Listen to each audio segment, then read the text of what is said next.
Talent.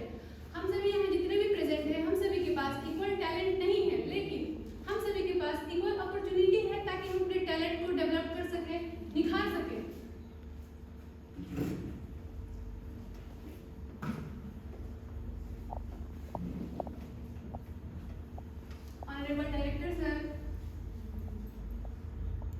Honorable Director Sir, respected Principal Sir, all faculty members, non-teaching staffs, a very good afternoon to all of you and all my dear seniors, juniors and staffs. A very good morning, good afternoon to all of you. I am Tanu Chaube from GNM Vice Batch.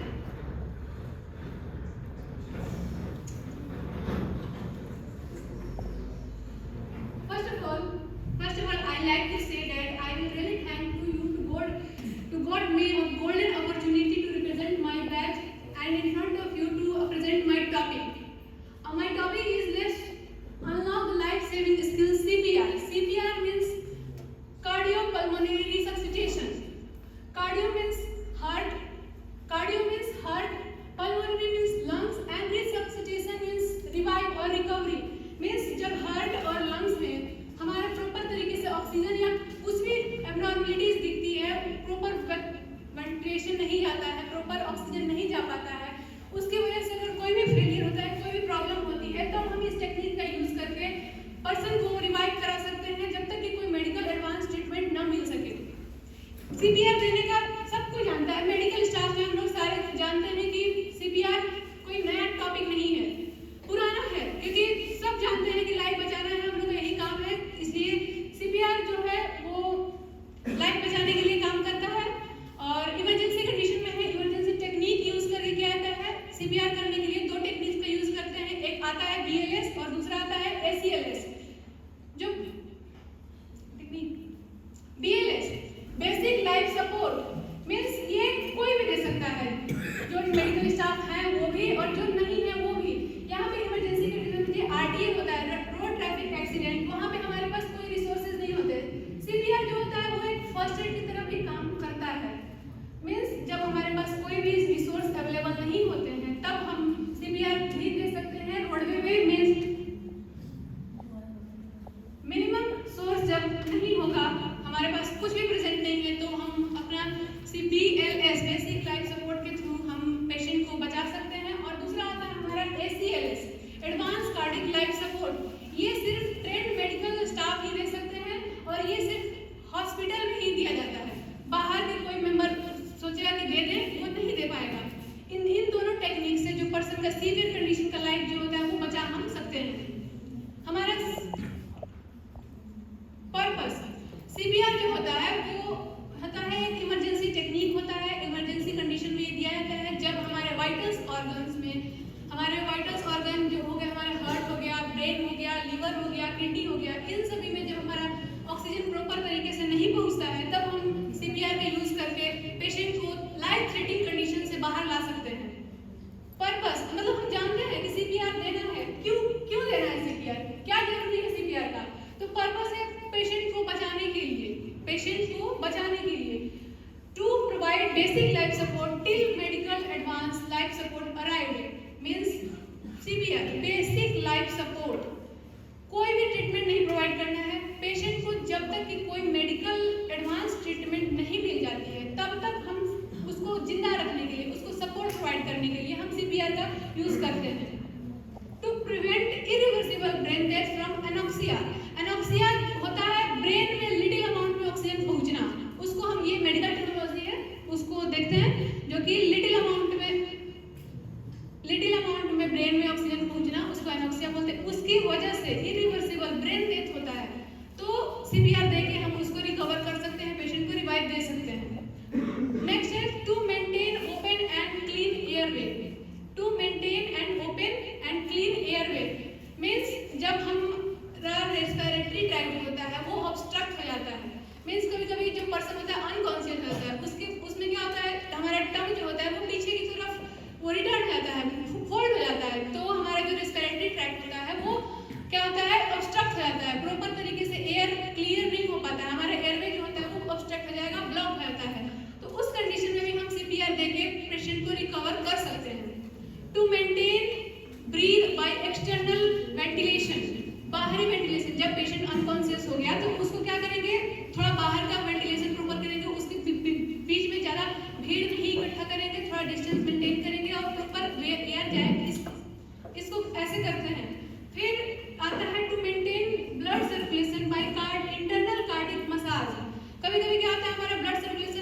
Proper नहीं होने की वजह से भी oxygen, क्योंकि blood जो है वो ट्रांसपोर्टेशन का काम करता है, ऑक्सीजन जाता है उसके थ्रू ही, और जब हमारा ब्लड फ्लो सर्कुलेशन सही नहीं होगा तो हमारा ऑक्सीजन प्रॉपर अमाउंट में नहीं पहुंच पाएगा। तो इसके लिए क्या करेंगे हम, external cardiac massage means heart के पास रब करके उसको सर्कुलेशन को दिखाते हैं ताकि प्रॉपर तरीके से अच्छे से ऑक्सीजन जा सके ब्रेन तक, हार्ट तक, जो भी वाइटल्स ऑर्गन है उन तक जाए, ताकि जो हमारा हेल्थ डैमेज हुआ है उसको रिकवर कर सके, रिवाइव मिल सके।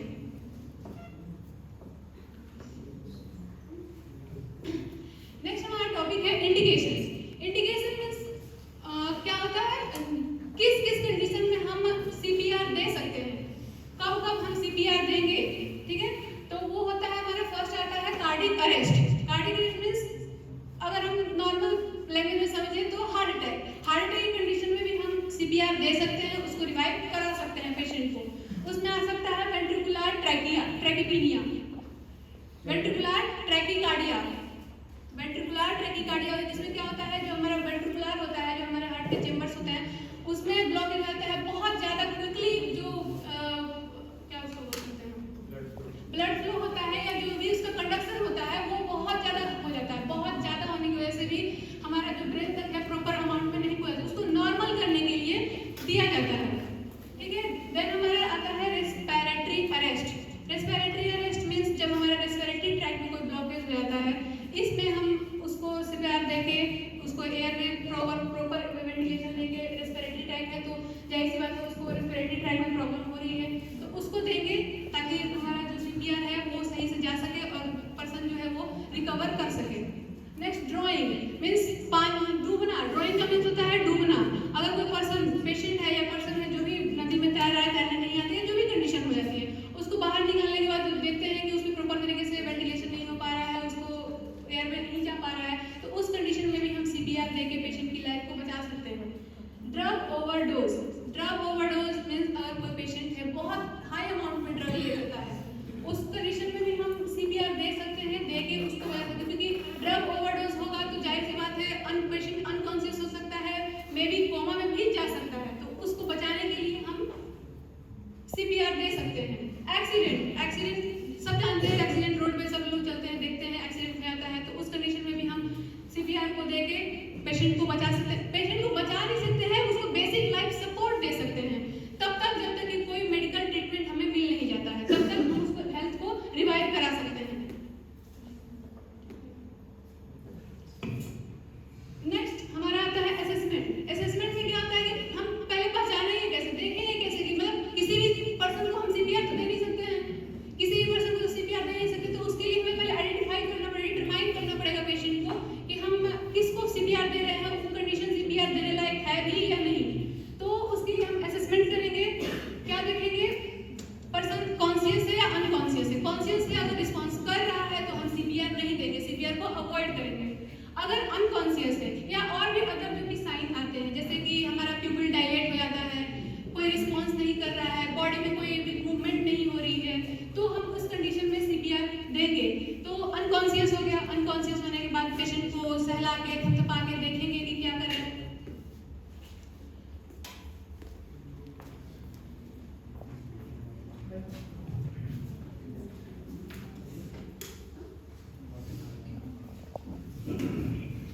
सर ये हमारा वर्किंग मॉडल है, तो थोड़ा सा आप लोग को अगर कोई प्रॉब्लम ना हो तो आप यहाँ आके देख सकते हैं कैसे कैसे कैसे ब्लड फ्लो जा रहा है, कैसे पंप करेंगे, क्या करेंगे।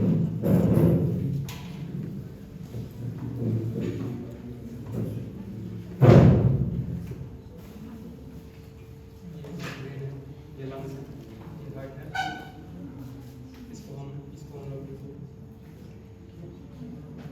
5 सेंटीमीटर प्रेस करेंगे तो ब्लड जा रहा है ना यहाँ से ब्रेन में।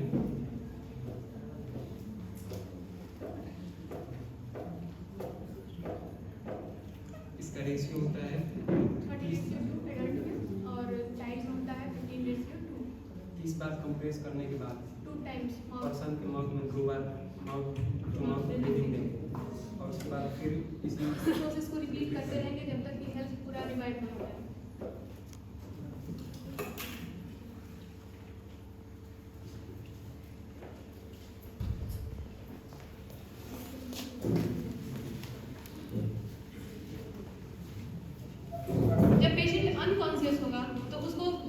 टैप करके, सहला के, सेक करके। अगर कोई रिस्पॉन्स नहीं आता तो उससे पूछते हैं आर यू ओके, या उसका नाम पूछते हैं ताकि वो रिस्पॉन्स कर सके। अगर रिस्पॉन्स नहीं करता है तो उसके कैरोटिड आर्टरी को यहाँ पे 10 सेकंड के लिए टैप करके देखेंगे कि पल्स आ रहा है या नहीं आ रहा है। फिर देखेंगे कि अगर कोई रिस्पॉन्स नहीं है तो हमारा काम क्या होता है, आसपास के लोगों को बुलाना हेल्प के लिए, या फिर लोकल इमरजेंसी नंबर पे कॉल कर लेंगे, एम्बुलेंस को बुलाएंगे और सीपीआर को तब तक हम स्टार्ट कर देंगे। हम सीपीआर देने के लिए रेस्क्यू करेंगे ABC फॉर्मूला। AB मींस होता है AB फॉर्मूला, एयरवे ब्रीदिंग और chest compression. C means chest compression होता है। लेकिन अब अमेरिकन हार्ट एसोसिएशन के अकॉर्डिंग अब ये चेंज हो गया है, CAB फॉर्मूला स्टार्ट हो गया है। Means chest compression, airway and breathing. पहले 30 टाइम्स हम चेस्ट कंप्रेस करेंगे, फिर 2 टाइम्स हम माउथ टू माउथ एयर देंगे, देन ये फॉर्मूला एग्जीक्यूट करेंगे। पहले ये जो प्रोसीजर करेंगे उसके लिए पेशेंट को पहले हम हार्ड और फ्लैट सरफेस पे लिटाएंगे सुपाइन पोजीशन में। Then it is a position of supine position में पेशेंट को लिटाएंगे। देन उस पे जो भी प्रोसीजर करना है वो हम अपना करेंगे। तो देन हम सुपाइन पोजीशन में करने के बाद पेशेंट को 30 टाइम चेस्ट को कंप्रेस करेंगे। डेप्थ हो जाएगा 5 सेंटीमीटर और 2 इंच। जो डेप्थ होता है पेशेंट का कि कितना नीचे तक जाएगा, कितना गहराई तक जाएगा, वो हो जाएगा आपका इतना। और रेट कितना होता है 100 पर मिनट, 100 टाइम्स पर मिनट के हिसाब से रेशियो जो होता है हमारा 30:2 होता है। ठीक है, 30:2 के हिसाब से करेंगे। एडल्ट में वही अगर हम बच्चों का देखें तो वहाँ पे 15:2 देखेंगे 100 के रेट में, 100 रेट पर मिनट। देन हमारा ये होता है तो इससे क्या होता है, हमारा जो वाइटल्स ऑर्गन है वहाँ उनमें जो हमारा ऑक्सीजन है ब्रेन ब्लड के थ्रू ब्रेन में जो भी जाएगा, कि हमारा ब्रेन जो है बहुत इंपॉर्टेंट ऑर्गन है। सबको पता है कि ब्रेन सबसे इंपॉर्टेंट है और वो नहीं रहेगा, अगर रहेगा तो हम रिस्पॉन्स नहीं कर सकते, कोई काम ही नहीं होगा हमारा। तो इसको देखेंगे और यहाँ से जब पंप करते हैं तो हमारा जो ब्लड है, सर्कुलेशन है, वो फ्लो होगा और वो अच्छे से जा पाएगा, देखेंगे ब्रेन में जाएगा और फिर हम पेशेंट इसी प्रोसीजर के थ्रू रिवाइव कर सकता है। और क्या करेंगे, चेस्ट कंप्रेशन 30 टाइम्स कर दिए, डेप्थ बता दिए, रेशियो हो गया। नेक्स्ट हमारा आता है breathing. Breathing, check breathing and deliver mouth to mouth breathing rescue. Firstly जो पेशेंट है उसका माउथ को, नोज को पिंच करेंगे और जो पेशेंट देने वाला होगा माउथ टू माउथ वेंटिलेशन, उसके नॉर्मल ब्रीदिंग को चेक कर लेंगे। देन इस पेशेंट का जो लिप होगा, जो पेशेंट को देना है उसके लिप के ओवर होगा ताकि एयर जो है वो बाहर ना जा सके, प्रॉपर अमाउंट में जाए।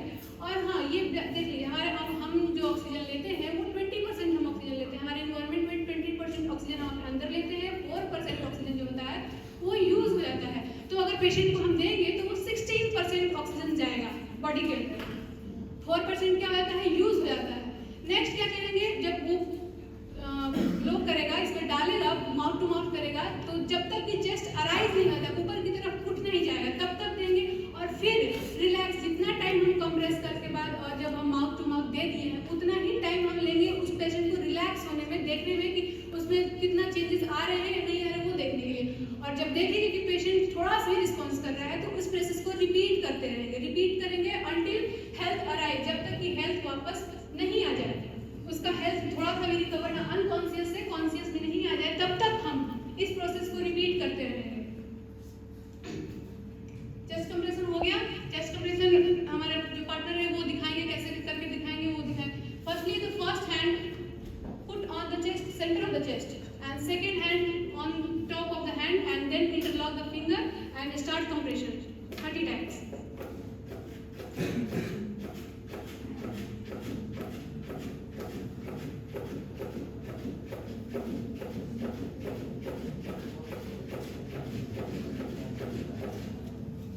Then mouth to mouth, then ये कंप्रेशन हो गया। अब 2 times mouth to mouth breathing करेंगे।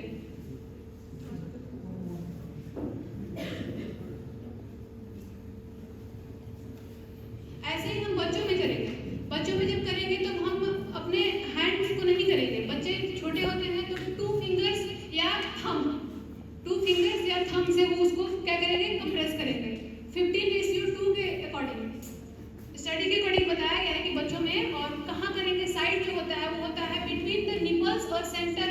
चेस्ट जो निपल होता है बच्चों का उसके बीचों बीच करेंगे या बिलो माइनर बिलो एपिकल बर्स के पास। और क्या होता है जब हम असेसमेंट कर रहे थे तो हम देखे थे कि हम पर्सन को एसेस कर रहे थे तो कैरोटिड बर्स को देख रहे थे एडल्ट में, लेकिन वही बच्चों में हम देखेंगे जो 8 ईयर 10 ईयर्स के अराउंड होते हैं उनमें देखेंगे तो हम फ्यूमरल बर्स जो आर्टरी होता है उसको मेजर करते हैं, वहाँ पे टैप करके चेक करते हैं। और फिर जो इन्फेंट होते हैं जो 1 ईयर तक के बच्चे होते हैं उनमें ब्रेकियल और फीमोरल दोनों दे सकते हैं। प्रायोरिटी हम देते हैं ब्रेकियल को।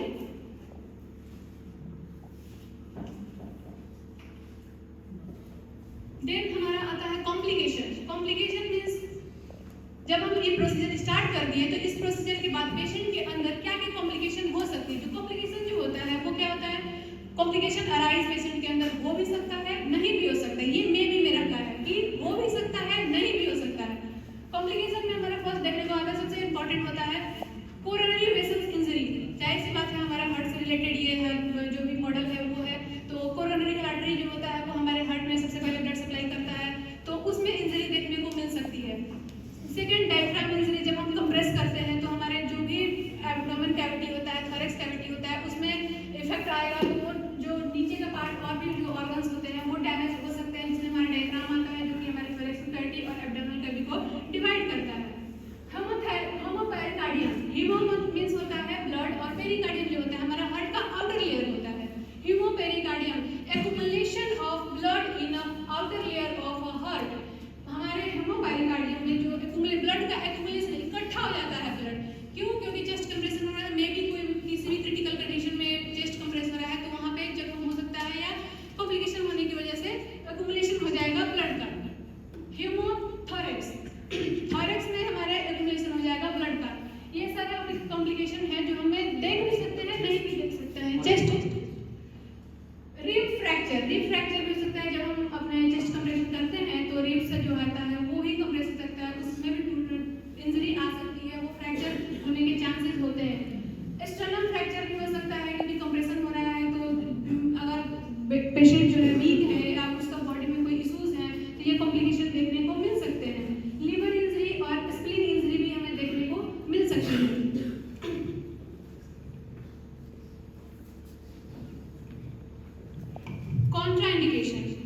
कॉन्ट्राइंडिकेशन का मतलब होता है किस कंडीशन में हम पेशेंट को सीपीआर नहीं दे सकते हैं, किस कंडीशन में हम पेशेंट को सीपीआर नहीं दे सकते हैं। अब ये हम देखते हैं। Trauma to the chest wall, अगर चेस्ट वॉल में किसी भी तरीके का इंजरी है, किसी भी तरीके का ट्रॉमा हुआ है, अगर पेशेंट किसी भी तरीके से चेस्ट में घायल है तो इस कंडीशन में हम क्या कर सकते हैं, सीपीआर को बिल्कुल अवॉइड कर देंगे, नहीं देना है। क्लिनिकल जस्टिफिकेशन अगेंस्ट सीपीआर, अगर किसी डॉक्टर के द्वारा बोल दिया गया है कि हम इस पेशेंट को सीपीआर नहीं दे सकते हैं, चाहे वर्स्ट कंडीशन क्यों भी ना हो, इस कंडीशन में भी हम सीपीआर को अवॉइड करेंगे, इस कंडीशन में हम सीपीआर को पेशेंट पे नहीं अप्लाई कर सकते हैं। अगर नेक्स्ट अब न्यूरोलॉजिकल प्रॉब्लम, अगर पेशेंट किसी भी कंडीशन का neurological problem brain related disorders से रिलेट कर रहा है, वो सफर कर रहा है, इस कंडीशन में भी हम सीपीआर नहीं दे सकते हैं। डैमेज एयरवे, अगर हमारा रेस्पिरेटरी ट्रैक्ट डैमेज है या उसमें कोई ऑब्स्ट्रक्शन है, ब्लॉकेज आ रहा है, इस कंडीशन में भी हम सीपीआर को नहीं देंगे। पेशेंट में सीपीआर देते टाइम अगर कोई भी इंटरनल ब्लीडिंग हो रही है, स्पेशली रेस्पिरेटरी ट्रैक्ट में अगर इंटरनल ब्लीडिंग हो रही है तो इस कंडीशन में भी हम सीपीआर को अवॉइड करेंगे, नहीं देंगे। ट्रैकियोस्टोमी, ट्रैकिया में अगर सर्जरी हुई है, ट्रैकियोस्टोमी हुआ है तो इस कंडीशन में भी हम सीपीआर नहीं दे सकते हैं। अब हम देखते हैं मेडिकल मैनेजमेंट। पेशेंट में ये सारा प्रोसीजर हो गया, कॉम्प्लिकेशन देख लिए, इंडिकेशन देख लिए, कॉन्ट्राइंडिकेशन देख लिए, पेशेंट सीपीआर होता क्या है ये देख लिए, सीपीआर देने के बाद पर्पस क्या क्या है, क्या क्या रीजन है कि हम सीपीआर दे सकते हैं, कॉन्ट्राइंडिकेशन देख लिए कि हम सीपीआर किस कंडीशन में नहीं दे सकते हैं, या फिर इंडिकेशन भी देख लिए कि हम कब सीपीआर देंगे। अब देखते हैं हमारा मेडिकल मैनेजमेंट क्या करता है कि सीपीआर के बाद, प्रोसीजर के बाद, कॉम्प्लिकेशन के बाद हम मेडिकल मैनेजमेंट के थ्रू हम इस चीज को कैसे आगे हैंडल कर सकते हैं। तो फर्स्टली हमारा आता है ड्रग्स, एड्रेनलिन जो ड्रग होता है वो क्या करता है, हमारे जो हार्ट रेट है, हार्ट का ब्लड फ्लो है उसको इंक्रीज कर देता है और हार्ट रेट को रिस्टोर करने का भी काम करता है। एट्रोपिन जो होता है वो हमारा वेगस नर्व होता है, क्रेनियल नर्व स्टेम, तो ये क्या होता है हमारे सिंपैथेटिक को बहुत ज़्यादा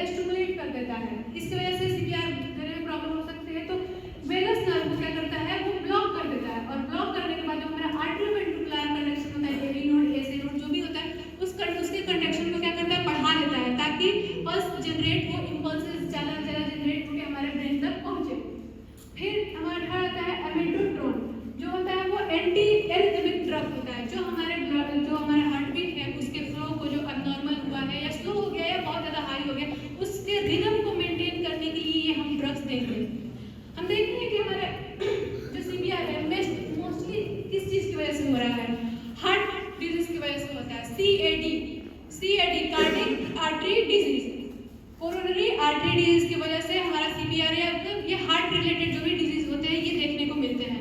हमारे वर्ल्ड में सबसे ज़्यादा हार्ट अटैक होता है वो कहाँ देखने को मिलता है? तो अफ्रीका में देखने को मिलता है, एशिया में देखने को मिलता है, पूर्वी यूरोप में देखने को मोस्टली मिलता है। और इसको क्या कहते हैं, अगर हम इसका रेशियो देखते हैं, इंसिडेंट रेट देखते हैं तो होता है कि 1 लाख पर पॉपुलेशन पे 300 की एवरेज के अकॉर्डिंग हमारा जो पॉपुलेशन होता है वो हार्ट अटैक से अफेक्ट होता है। और अगर मेल और फीमेल अलग अलग करके देखते हैं तो 265 जो होता है वो फीमेल अफेक्ट होती है और 349 जो होता है वो मेल अफेक्ट होता है हार्ट अटैक से। इसकी वजह से क्या होता है, CPR की जरूरत पड़ सकता है या हार्ट जो भी रिलेटेड डिजीज